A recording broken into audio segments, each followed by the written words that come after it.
I guess today, folks, I'm going to show you how to change rotors on a old style flat tappet, or I'm sorry, not flat tappet, tapered roller bearing hub. Alright, so this is what we got. You got to get it to here, which means jack it up, take the wheel off. Next thing, we're going to take the brake. Alright, to take the brakes off an E150 van, 3rd generation, you got a clip here and a clip here. Put this against it, hit the back of that set of pliers with a hammer, you'll punch this through the other side. And then your brake assembly, your caliper, will come right out. I almost forgot about you guys. Alright, once you get your brake caliper out, just set it over there on the frame rail. You don't want to hang it by this brake line. Next thing you have to do is get your dust cap off, and then I'll show you what's inside here, and we'll start pulling this rotor out. Alright guys, so in here you've got a cotter pin, you've got this little thing that protects your castle nut. There's a castle nut, a washer, and there's 2 bearings behind there. First thing you do is take your cotter pin off, pull that little head off, unscrew that bolt. Alright, you got your dust cap, your castellated little nut head thing off, and then you got the actual nut off. And look guys, here's your washer. You see all that yellow gunk right there? Not a good sign. You shouldn't have that. That shows the presence of water. So you pull this out. Alright, there's an inner bearing. You got to put that nut back on. Then you grab your rotor, pull it out to where you feel it catch, and then yank it. That didn't work.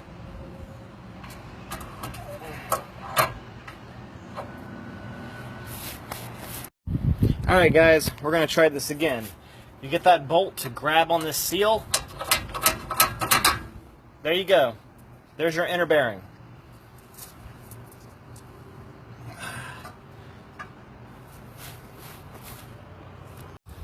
My favorite part is you take this,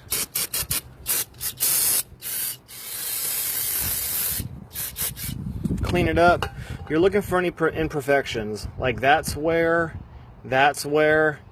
I can't, it won't catch on my nail, so it's good. But alright, so guys, you're going to take your wheel bearings, inner and outer. You're going to wipe the bulk of grease and muck off of it. You're going to stick it in either kerosene or diesel. This is diesel. And you're going to go ahead and scrub the out of it till it's clean. Then we're going to blow it out with some compressed air.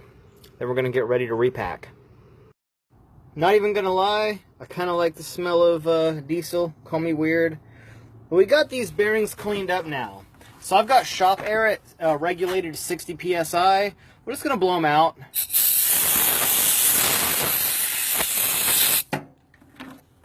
But we don't want them to come off our cardboard. Alright guys, after you've hit them with air, brake clean them. Clean, clean, clean. Spray these things clean. Well, after you've hit them with brake clean, do not roll the bearings at all while they're dry. Next we're going to grease them, but I'm not going to show you how to do it because it's in the palm of my hand and it's dirty. Alright, I lied, I'll show you.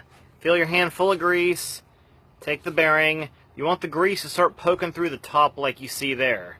You just take it, just pack it.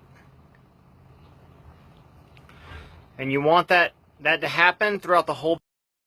Me and Lauren have a running joke that anytime I'm doing anything that requires me to have sterility, like I can't have dust blowing around, like oil pans and transmission pans and bearings, lawn people show up. Today is no exception. If you've made it this far, you got your bearing fully packed, good job. You got your rotor here, you have little pieces of shavings and stuff that may be present. So again, take this, just go like kamikaze on it, dude. Just get in here. That's got anti-rust. Seriously, like the last scene of Scarface. Just without all the cocaine. Just. Okay, when you feel good about that, we gotta put that bearing in the back of that. I'm gonna show you just how to do it. Alright. Did I mention you should be wearing gloves when you're doing this stuff? Just going wild on it. Just You don't want no metal.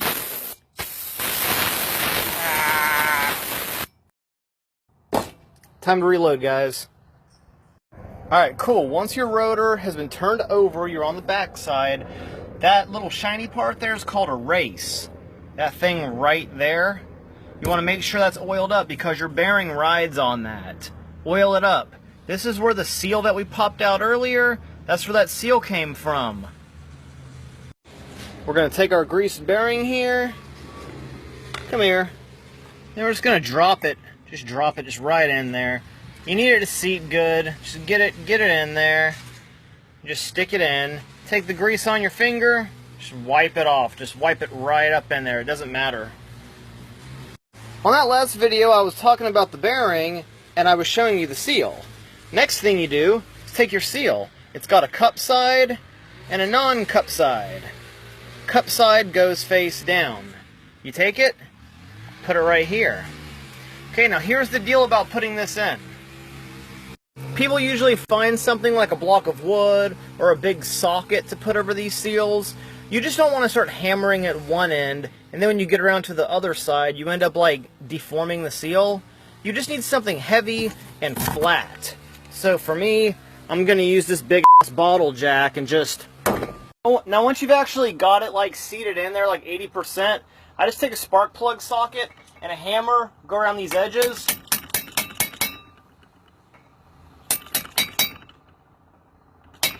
And just seat it.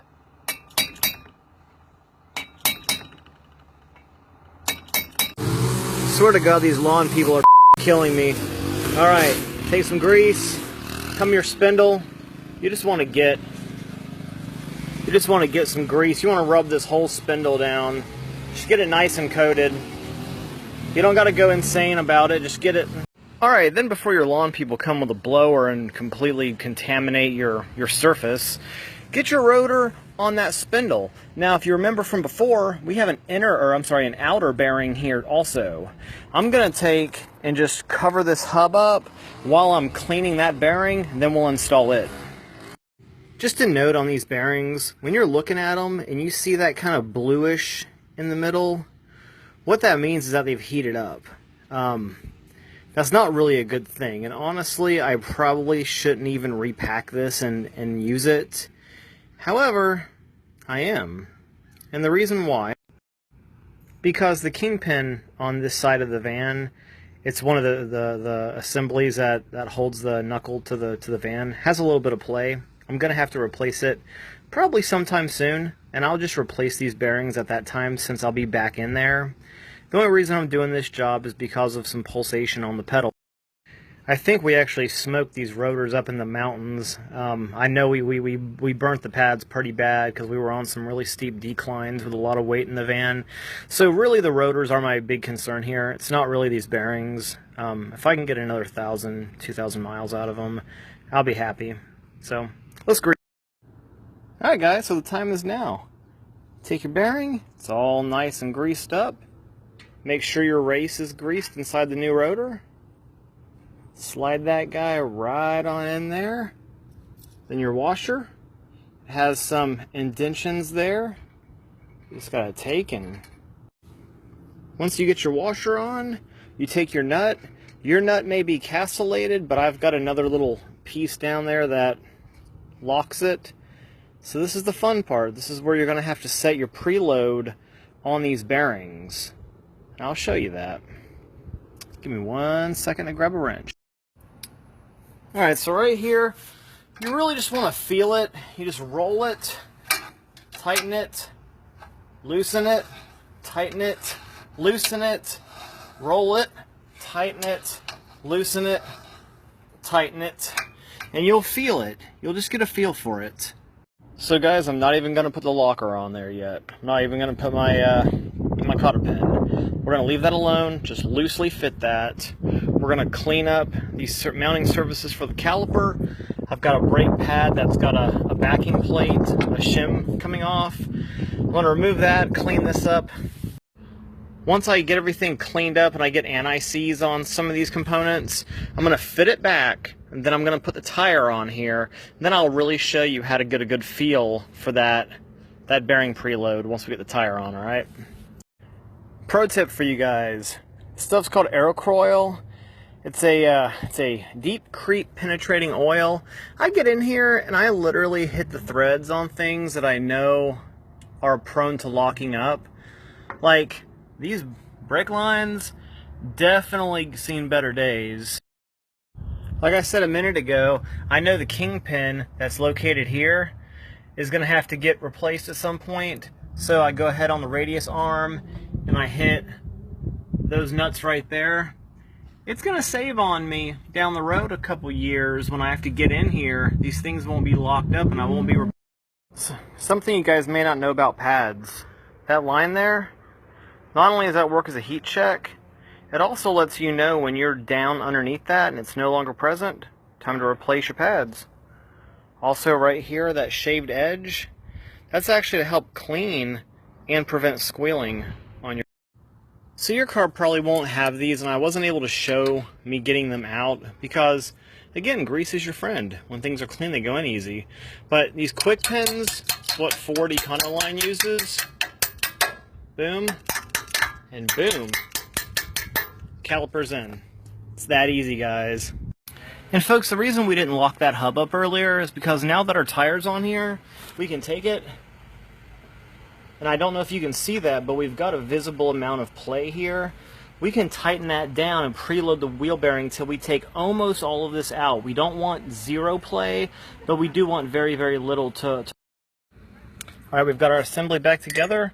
We're going to fit our dust cap on, and the reason I'm going to leave these center caps off is because I can go on a test ride. I can give it about 15 miles, then I'll check that in play again, make sure that we haven't loosened up or backed off any. Then we'll reinstall. And guys, we are finished.